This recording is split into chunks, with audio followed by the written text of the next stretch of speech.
When shopping for a dryer, there are a few things you'll need to know before you buy, like the height, width, depth, and clearance of the space the dryer will occupy, as well as the measurements of any doorways, stairs, or walkways leading to the unit's final destination. Keep in mind that gas dryers will require an additional 4 to 6 inches in depth to allow room for vents, and that you will need to know where the shutoff valve is located for your gas dryer.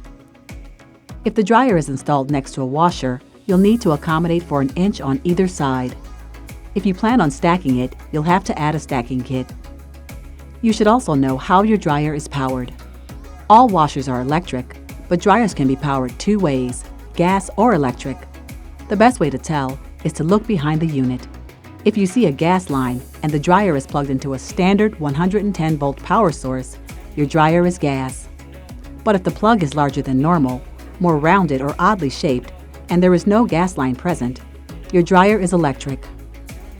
It's important to know that most electric dryers will not come with the power cord, and that gas dryers do not include the flexible gas hose and venting, so be prepared to purchase these things separately.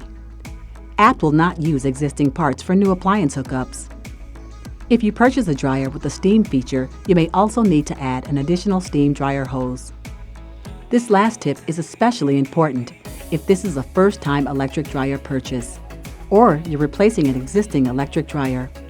Check the outlet to see if you'll need a 3 or 4-prong cord. If you aren't sure, snap a picture of the outlet and plug and show it to your salesperson. Need it installed? Apt has its own in-house trained professionals who will deliver, install, and haul away the old unit. To learn more about dryers, visit apt.com and click the Learning section at the top of the page to view our buying guides, or stop in and visit our showroom located at 1200 North Milwaukee Avenue in Glenview, Illinois.